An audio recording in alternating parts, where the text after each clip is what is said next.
And when we'd run into each other over the years, we'd laugh about that night that we first met.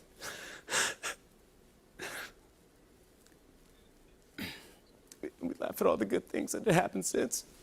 Folks, the world is reeling from the news of Kobe Bryant and 8 other people who have died in a helicopter crash. Really, really tragic. In light of the fact that also one of his daughters has passed away. And we normally don't cover things like this when they're this heavy. We normally don't cover things in the sporting world, but I know you're a big fan of Kobe. I know a lot of people were really inspired by him. So I thought, let's at least make a video to share at least how we've been touched by him and inspired by him. When I found out, I was at work and I thought it was just, one of this joke all over the internet, but it was really fast spreading all over Twitter and I couldn't believe it. I grew up watching basketball with my dad and my brother.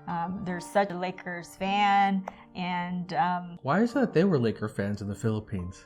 Yeah, Filipino are very into basketball. But why the Lakers? I guess maybe because they're just one of the big teams that everyone heard about. Like maybe. How the 49ers are a big football team and people all over the world love to follow the 49ers. But right. I thought it'd be interesting enough for me to even share a story about how I really started to admire Kobe about 10 years ago. And that was when I was in LA during the Lakers finals game, which I don't think I've ever told you this story. But did I see him in person during the game conference, or was it just you? So my story around Kobe, you just sent me a photo of Kobe. It was about 10 years ago, and you weren't there with me, yet you were there in Los Angeles with me. So this was back when I had started up a website called The Cartel, which is kind of like a geeking gaming news site. I basically took my team. We had about maybe 6 or 7 team members who were writers, and we went down to E3. And that's the big gaming show that happens in Los Angeles every single year.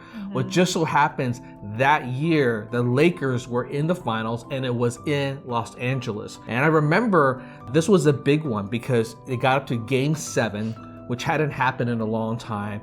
It was in Los Angeles, so there was a lot of concern about is a city going to shut down? Is everyone going to focus on that game versus E3 and video games? So we're kind of competing back and forth for the nationwide stage of attention. I remember this so distinctly because that was probably one of the most amazing years for E3. And E3 over the years has kind of like fallen from grace. There was a time when E3 was a spectacle and a half. It wasn't just about announcing game consoles, but all these different celebrities who came out. I had pictures of you with us in Los Angeles, but at actual E3 itself, you weren't there. And maybe because I had to work. In other words, this wasn't just for fun. But one night before, there was actually a huge concert that Activision put on, and I got to see all these people perform, from Eminem to Rihanna to Usher. You didn't get to see that? Yes, because I don't think I have the ticket to get in. Yeah, I only that's have why one I ticket. decided to just go and meet up with my friends. But the next day was when it was even crazier. You would think the memory of being able to see Eminem and Rihanna and all these people up on stage together was amazing. No, that was second compared to how the next day there was basically a video game concert called Video Games Live, run by this guy named Tommy Tallarico. If you're a gamer, you absolutely know him. I had known him over the years, so I got tickets to the show. And what they do is they have a huge concert, like traditional orchestra band, play music from video games with all sorts of cool digital display in the background. Characters come on stage and they fight and perform. And during the halftime intermission of that show, I remember everyone was rushing out to go to the lobby area, to the bars, to see what was happening with the game, because the Game 7 of the Lakers versus Celtics was going on at the exact same time. And everyone was really concerned because there were talks about how potentially there was going to be riots if the Lakers had won. So there were police force out everywhere around the Staples Center. And the Staples Center is located right next to the location of where the concert was being held. And so I'm sitting there in a bar, there's TV monitors up everywhere, having a drink, and I'm just watching the game go on. At that time, boom, they had won, and people were cheering, people were going crazy, and I could hear outside, right, beyond the plate glass window, and there's windows all around so you can see what's going around. And you can start to see people start to rush out and they're starting to flip over cars and starting to riot. We could see the riots starting to happen outside of where we were. And I was going, oh my God, this is crazy. Like, only Los Angeles could you be in a giant video game conference and there's riots happening outside the Lakers. And the woman next to me turned to me and was like, yeah, this is crazy. I can't believe this. I think maybe I need to go home before it gets crazy. And I turned to look at her, started talking with her, and it was Jamie Lee Curtis. Who is that? Jamie Lee Curtis? Jamie Lee Curtis is the actress from True Lies, Freaky Friday. Yeah. Tall and beautiful. And hot. And very hot, yeah. So she was there watching the video game concert like a fellow gamer. I guess she's a gamer or a geek or something like that. But we struck up our conversation. We were talking. At first it was kind of fun banter back and forth. We're like, man, Los Angeles. But halfway through we're like, this is getting scary because the riots were, it's almost like you're watching a video game going live of people going crazy outside. Police trying to hold everything down, get everyone calm. And it was because the Lakers had gone all the way and Kobe was on TV. He was giving the interview and we were talking about how amazing he was and what he's been doing for LA. And it was that scene. So I never got to see him live and play, but he was the center of this conversation about what was going on. And that was, I remember so distinctly, the time when I started like, you know what? This Kobe guy, I'm gonna start following him. He seems pretty big because I wasn't a big Kobe fan up until that point.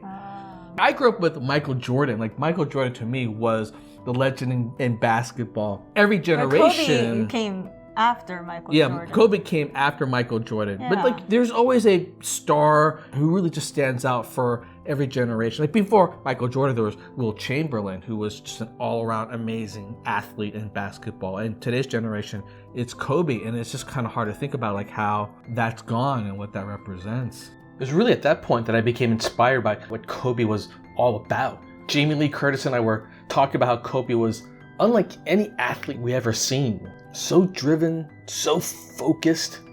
That really stuck with me to this day. That no matter how chaotic the world is around you, even when there are mobs of people going crazy all around you, like what we were experiencing that day in Los Angeles, you gotta stay focused, rise above it to truly make a difference in this world. But yeah, just to experience that was so surreal. So surreal. Gone too soon. Gone too soon. We all say life is short, but we still think of life being full. Like you had a beginning, middle, and time goes by too fast. That's kind of how we normally think about life, right? You're 50 years old, like I can't believe my life has passed. But what happens when your life is taken prematurely? And how that happens, what kind of effect that has on the world. And it's, I think what's so shocking about this for everybody is how you just think he would live forever. Because legends like this, you expect them to, go on to be old and start telling stories when they're 80 or 90s about like, oh, you remember this, you remember that type of thing. You just don't expect this to happen. You'll never know when is your last day. Oh, it's just sad. I'm more sad with his daughter, in fact, because for sure Kobe lived a happy life. He was able to fulfill what he wants to become. With his daughter, she's only 13 years old, and that's really apparently a real sad. up-and-coming basketball the best, player. You're right, woman basketball player. It's very sad. Let's watch this tribute from Jimmy Fallon, who remembers Kobe. This is him sharing a memory about Kobe Bryant. And away we go. The world was heartbroken yesterday by a helicopter accident in Los Angeles that claimed the lives of 9 people, including that of Kobe Bryant and his 13-year-old daughter, Gianna. Kobe was such a life force, so strong and creative and inspired that in my head I thought that he was going to live forever. I met Kobe when he was 17 and I was 21. He was a rookie on the Lakers and I was just starting out in the comedy scene in LA. Oh my goodness. Whoa. They're so young. They're so young when they met each other. We were at a party and we didn't know anyone at the party, so we just started talking and got along. We hit it off, started talking. He was telling me he was into poetry, and I met his sister. She was there, and so then the guy that was having the party said, "Hey guys, who wants to make a beer run?" And Kobe wasn't drinking; he was 17, so he goes, "I'll do it." He goes, "Jimmy, want to come?" So I go, "Okay." So I get in the car, it's me and Kobe Bryant, and he's brand new in LA, and me too. I didn't know LA at all. All right. Who's his friend then that was able to connect them? Is it someone famous too, or just happened to know Kobe and Jimmy Fallon? And we drive down Sunset Boulevard to this place called Pink Dot. I thought it was a 7-Eleven.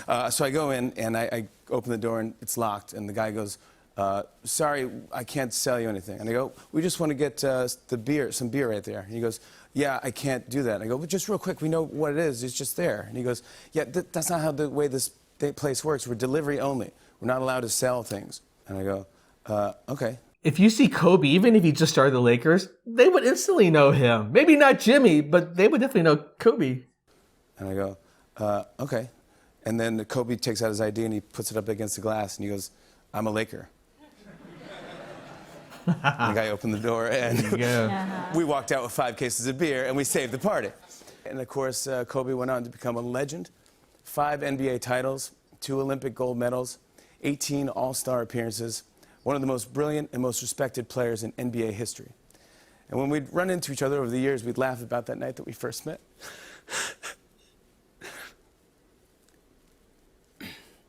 We laugh at all the good things that had happened since. That was a turn. He started off, talking about it lighthearted, and you could just tell halfway through the memory just kind of came up for him. And we laugh about how much fun it was to raise kids and all the stupid mistakes we made trying to figure out how to be good dads. And Kobe had 4 daughters, and I had 2 daughters. And today, he and one of his girls are gone. But I think I knew Kobe enough to know that he rose to any challenge by digging deeper and getting back to work. So let's honor Kobe, Gianna, and the other lives that were lost yesterday by following his example. Love your family, love your teammates, and outwork everyone else in the gym. To Vanessa and all those affected by this tragedy, we love you and will always be there for all of you. Kobe, when we meet again, we're going on a beer run. Gosh. That was hard. Wow. I don't think I've ever seen Jimmy break down so on TV. Emotional. Like, it's a tragic. It's insane.